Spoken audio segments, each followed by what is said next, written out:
เรื่องย่อฉบับเต็มน้ำพึ่งโขมทางช่อง 3 ทุกวันจันทร์อังคารเวลา 20:30 นาทีตอนที่ 6 ปุริมให้สิทธิความเป็นภรรยาและให้ความสำคัญกับนุ้ยอย่างเต็มที่ทำให้นุ้ยรู้สึกดีกับปุริมนุ้ยมาคุยกับทุกคนในครัวว่าจะลดอาหารเช้าลงทำแต่ในสิ่งที่ปุริมต้องการจะได้ประหยัดลงแต่จงจันก็เข้ามาขาดและให้จัดอาหารแบบเดิมเพื่อจะได้ดูหลากหลายแล้วจงจันก็เรียกนุ้ยไปสอนการปฏิบัติปุริมแต่นุ้ยไม่เห็นด้วยเพราะบางอย่างปุริมสามารถทำเองได้จะได้ไม่ต้องกลายเป็นเมียทาสทำให้จงจันไม่พอใจในความคิดของนุ้ยเมื่อปุริมถึงที่โรงแรมเชอรี่ก็พยายามเข้ามาหาปุริมด้วยการบอกว่าจะเอาเอกสารมาให้เซ็นปุริมจึงไปบอกแอลเพื่อเซ็นเอกสารทั้งหมดแล้วย้ำว่าห้ามไม่ให้ใครเอาเอกสารไปให้เขาเซ็นในห้องอีกเดี๋ยวเขาจะมาเซ็นเองแล้วปุริมก็เรียกพี่พบมาเพื่อบอกว่าเชอรี่ไม่ผ่านโปรและเดี๋ยวเขาจะเอานุ้ยมาเป็นเลขาของเขาแทนแต่ระหว่างนั้นโรสก็มาหาปุริมเพื่อมาขอเงินเพิ่มแต่ปุริมไม่ให้เพราะรู้ทันว่าโรสจะเอาไปเล่นการพนันโรสจึงพูดจี้ใจดำปุริมว่าสุดท้ายปุริมก็จะตกหลุมรักนุ้ยเมื่อปุริมกลับมาก็เอาแต่ดื่มเหล้าแล้วให้นุ้ยเข้าไปปฏิบัติเขาด้วยความโกรธที่โดนโรสจี้ใจดำมาปุริมจึงปล้ำนุ้ยเช้าวันต่อมานุ้ยไม่ลงมาเตรียมอาหารเช้าปุริมจึงสั่งให้จวงจันทร์กลับมาทำหน้าที่ปฏิบัติเขาเหมือนเดิมทำให้จวงจันทร์ดีใจมากจากนั้นนมทีมก็มาหานุ้ยนมทีมจึงบอกให้นุ้ยลงไปกินข้าวและเดินเล่นข้างล่างพอตอนนี้ไม่มีใครอยู่แล้วจะได้สบายใจขึ้นเมื่อนุ้ยลงมาเดินเล่นข้างล่างก็เจอกับเจนจึงเอาซองเงินเดือนมาฝากระหว่างนั้นปุริมก็กลับมาพร้อมกับจวงจันทร์เมื่อปุริมเห็นนุ้ยก็ทำเป็นเอาใจจวงจันทร์เพื่อประชดนุ้ยวันต่อมานุ้ยกำลังจะออกไปหาจี๊ดเจนว่างอยู่จึงอาสาขับรถไปให้เมื่อถึงบ้านจี๊ดก็โวยวายแล้วโมโหใส่นุ้ยที่หายไปแล้วไม่ติดต่อเธอเลยนุ้ยจึงขอโทษจี๊ดและเล่าทุกอย่างให้จี๊ดฟังจี๊ดจึงหายโกรธแล้วเจนก็ชวนจี๊ดมากินข้าวที่บ้านเมื่อจี๊ดมาที่บ้านแล้วได้เจอกับปุริมก็คุยกันถูกคอปุริมจึงชวนจี๊ดกินข้าวทำให้จวงจันทร์ไม่พอใจที่นุ้ยพาเพื่อนมาแล้วไม่ยอมบอกก่อนเมื่อถึงเวลาอาหารเย็นจวงจันทร์ก็เอาใจตักอาหารให้ปุริมจี๊ดจึงวางแผนให้นุ้ยตักอาหารให้กับเจนบ้างเพื่อให้ปุริมหึงแล้วก็เป็นไปตามแผนเมื่อจี๊ดรู้ว่าปุริมจะไปหัวหินกับจวงจันทร์จึงบอกให้นุ้ยไปนครนายกกับเจนนุ้ยก็อยากไปเพราะเธอก็ยังไม่เคยไปนครนายกมาก่อนวันต่อมาเมื่อนุ้ยเตรียมของเสร็จปุริมก็มาเอาตัวนุ้ยไปและอ้างว่านุ้ยต้องไปทำธุระกับเขาที่หัวหินส่วนจีที่เตรียมของจะไปกับนุ้ยที่นครนายกเธอเตรียมของมาแล้วเลยขอไปที่นครนายกกับเจนสุดท้ายเจนก็ต้องยอมเมื่อจีไปถึงนครนายกก็เข้ากับเพื่อนๆของเจนได้เป็นอย่างดีส่วนนุ้ยเมื่อมาถึงที่หัวหินแม่บ้านก็จัดให้เธอนอนห้องใหญ่กับปุริมในฐานะภรรยาทำให้จวงจันทร์ไม่พอใจตอนที่7ที่นครนายกห้องนอนไม่พอจีจึงขออาสานอนข้างนอกแต่เพื่อนๆก็แย้งว่ายุงเยอะจีเลยบอกว่าเธอนอนห้องนอนใหญ่กับพวกผู้ชายก็ได้เจนจึงลากจีออกมาต่อว่าเรื่องที่เธอไปขอนอนกับพวกผู้ชายแต่จีก็ยืนยันว่าเธอดูแลตัวเองได้โรสกลับมาบ้านแล้วบอกให้สังเวียนหาอะไรให้กินบุญปลูกจึงมาแอบถามหานุ้ยกับสังเวียนโรสจึงออกมาช่วยตอบว่านุ้ยไปอยู่กับญาติที่หัวหินนุ้ยมากินข้าวกับแม่บ้านปุริมมาเรียกนุ้ยไปกินข้าวแต่นุ้ยบอกว่าอิ่มแล้วปุริมโมโหเลยออกไปซื้อของข้างนอกจากนั้นนุ้ยก็มาขอนอนห้องเดียวกับจวงจันทร์ด้วยความเป็นมิตรกับทุกคนของนุ้ยเธอจึงไปเก็บหอยกับชาวประมงแปลกหน้าเมื่อปุริมกลับมาเห็นก็ไม่พอใจฉันจึงรีบมาตามนุ้ยเข้าบ้านด้วยความเป็นห่วงจวงจันทร์ชวนนุ้ยไปว่ายน้ำแต่นุ้ยปฏิเสธเพราะไม่มีชุดว่ายน้ำจวงจันทร์จึงบอกว่าปุริมเตรียมไว้ให้แล้วเธอจึงให้นุ้ยรีบไปเปลี่ยนและแนะนำว่าห้ามขัดใจปุริมจวงจันทร์ออกมาหาปุริมที่สระว่ายน้ำก็เจอกับสันทัด สันทัดบอกว่าเขาจะมาขอเจอตัวนุ้ยแต่เธอไม่อยู่ออกไปเล่นน้ำทะเลข้างนอกสันทัดติดธุระจึงรีบกลับไปเมื่อสันทัดกลับไปแล้วปูริมก็มองออกตามหานุ้ยพบว่านุ้ยถูกชาวประมง2 คนฉุดไป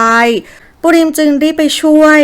ขณะที่กำลังต่อสู้กันปูริมเกิดพลาดท่าเสียทีเกือบโดนไม้ฟาดนุ้ยจึงเอาตัวเข้าไปรับแทนโชคดีที่ฉันและพวกมาช่วยไว้ได้ทัน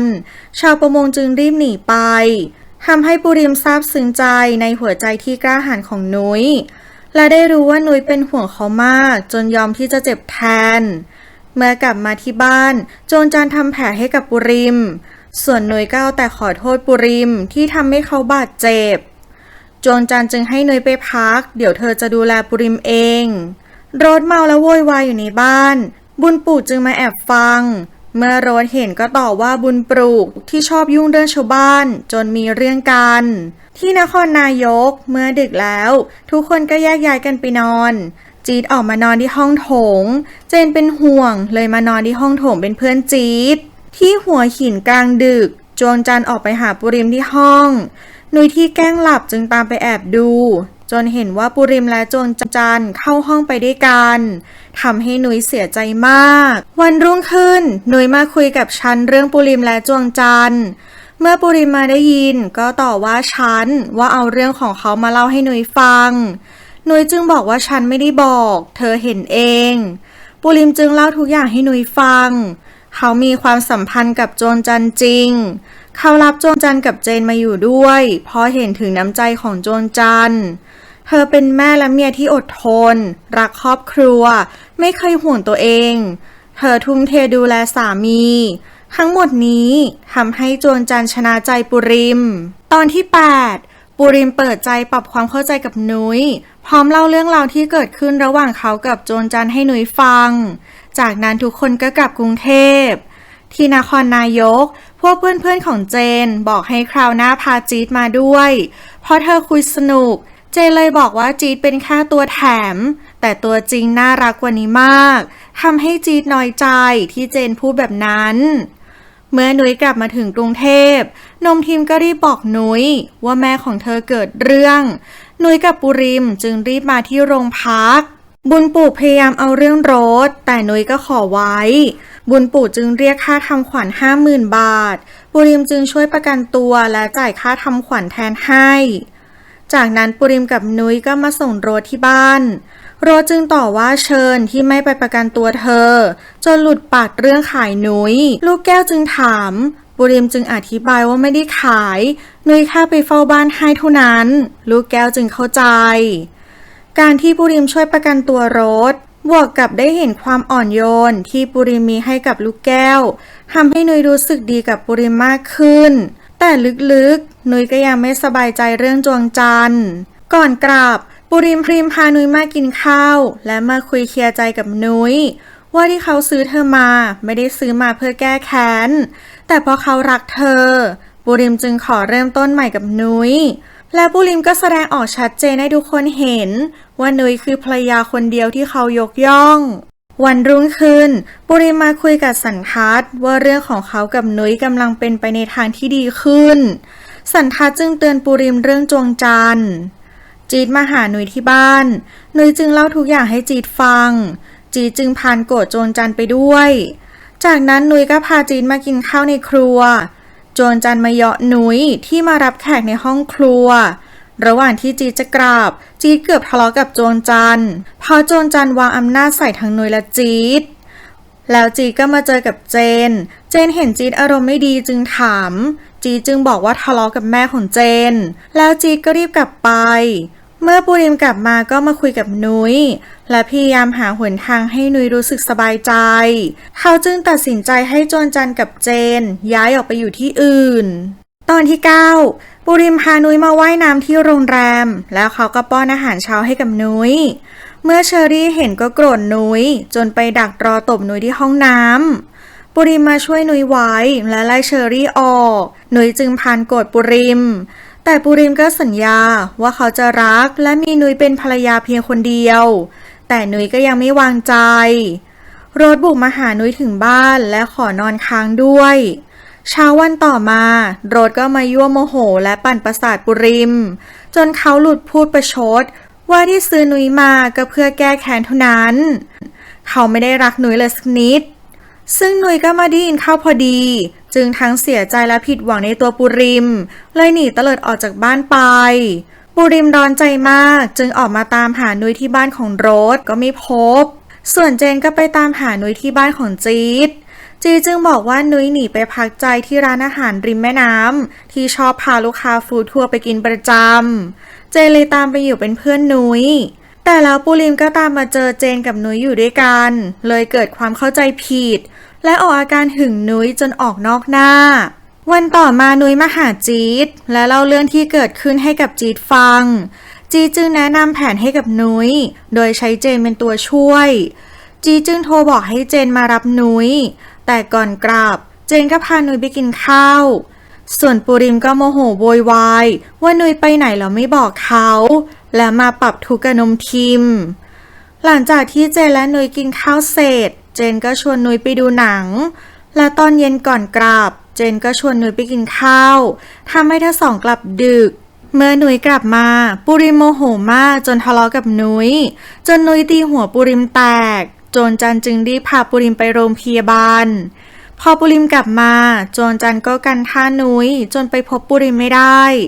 แล้วโจรจันได้เห็นว่าเจนมีใจให้กับนุ้ยจึงเป่าหูเจนให้เข้าใจผิดว่านุ้ยเองก็มีใจให้กับเขาเหมือนกันก็ยิ่งทำให้เจนรู้สึกหวั่นไหวต่อนุ้ยมากขึ้นวันรุ่งขึ้นนุ้ยก็ไปขอโทษปุริมกับเรื่องที่เกิดขึ้นปุริมก็หายโกรธแต่นุ้ยก็เสียใจมากกับเรื่องที่เกิดขึ้นตอนที่10ปุริมมาปรึกษาเรื่องที่เกิดขึ้นทั้งหมดกับสันทัศน์จึงแนะนำว่าถ้าเรื่องทุกอย่างจบแล้วก็ให้ปุริมพานุ้ยไปเที่ยวเผื่ออะไรจะดีขึ้นส่วนนุ้ยเห็นว่าปุริมชอบไหว้พระจึงมาทำสวนบัวโจรจันก็เข้ามาต่อว่านุ้ยว่าคิดจะทำอะไรก็ไม่เคยบอกเธอก่อนเพราะเธอเป็นคนดูแลบ้านหลังนี้แต่ปุริมกลับมาพอดีจึงประกาศว่านุ้ยมีสิทธิ์ที่จะทำอะไรในบ้านหลังนี้ก็ได้เพราะนุ้ยก็คือภรรยาของเขาทำให้โจรจันโมโหมากเจนเห็นเรื่องราวทั้งหมดจึงมาปรึกษาจี๊ดจึงแนะนำให้เจนพาโจรจันออกไปอยู่ที่อื่นปุริมกับนุ้ยจะได้อยู่ด้วยกันแบบส่วนตัวเจนก็บอกว่าเขาก็วางแผนไว้แบบนั้นเหมือนกันส่วนนุ้ยกับปุริมก็เข้าครัวมาทำขนมปังหน้าหมูและชวนให้ทุกคนในครัวมากินด้วยกันโจรจันมาก็ชมว่านุ้ยเก่งที่ทำอาหารดูน่ากินแต่ก็ยังแอบเหน็บว่าของทอดไม่ดีต่อสุขภาพจากนั้นปุริมก็ฝากโจรจันช่วยจัดกระเป๋าเขาจะไปฮันนีมูนกับนุ้ยคืนนั้นเจนเพิ่งกลับจากไปดื่มกับจี๊ดกลับมาถึงบ้านก็เจอกับนุ้ยพอดีด้วยความมึนเมาบวกกับความหวั่นไหวที่ถูกโจรจันเป่าหูเรื่องนุ้ยมาโดยตลอดและรู้สึกสงสารนุ้ยที่ต้องมาคอยรองรับอารมณ์ของปุริมเจนจึงบอกรักนุ้ยและชวนนุ้ยออกไปใช้ชีวิตอยู่ด้วยกันปุริมเห็นเหตุการณ์และได้ยินทุกอย่างจึงโมโหมากพังมือทำลายเจนแล้วสั่งให้โจรจันและเจนย้ายออกจากบ้านวันต่อมาปุริมและนุ้ยกำลังจะไปฮันนีมูนด้วยกันส่วนโจรจันก็เสียใจมากทำให้อาการโรคหัวใจกำเริบจนปุริมต้องพาไปส่งที่โรงพยาบาลปุริมโทรมาขอโทษสันทัศน์ที่ไม่ได้ไปตามนัดเพราะติดเรื่องโจรจันสันทัศน์ที่พาลูกสาวมาด้วย2 คนจึงลูกสาวไปเดินเล่นส่วนเขาก็ไปดูรีสอร์ทกับเจดเพราะเจดตั้งใจจะขายเพื่อกลับไปอยู่กรุงเทพเมื่อสันทัศน์มาหาลูกสาวแต่ก็ไม่พบทำให้เขาตกใจมากและออกตามหา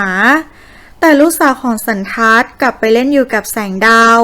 ทำให้เขาไม่พอใจและต่อว่าเธอพอเจดมาก็แนะนำว่าแสงดาวเป็นเจ้าของรีสอร์ทข้างๆรีสอร์ทของเขาแต่ลึกๆสันทัศน์ก็ยังไม่พอใจแสงดาวอยู่นุ้ยเสียใจมากที่ทำให้โจรจันป่วยจนต้องเข้าโรงพยาบาลจึงไปปรับทุกข์กับจี๊ดจนเจอกับกรกีตที่มาซื้อของกับนิมิตราหนุยจึงเล่าให้กรกิจกับนิมิตราฟังเพื่อหาทางออกให้กับชีวิตของเธอกรกิจจึงแนะนำให้ไปพักอยู่ที่บ้านของป้าเรียบบุญเมื่อหนุยกลับมาที่บ้านปุริมเธอก็ขอไปอยู่ที่บ้านป้าเรียบบุญสักพักเพื่อพักใจและคิดทบทวนเรื่องราวต่างๆ แม้ปุริมจะไม่เห็นด้วย แต่ก็ต้องยอมทำตามเพื่อความสบายใจของนุ้ยที่โรงพยาบาลเจนบอกกับจวงจันทร์ว่าเขารู้เรื่องราวต่างๆระหว่างปุริมและจวงจันทร์มานานแล้ว และเจนก็สงสารจวงจันทร์เพราะปุริมไม่ได้รักเธอและขอร้องให้จวงจันทร์ออกไปอยู่กับเขาแบบ2 คนแม่ลูกจะดีกว่าแม้เจนจะขอร้องยังไงจวงจันทร์ก็ไม่ฟังและยืนยันที่จะอยู่บ้านปุริมต่อไป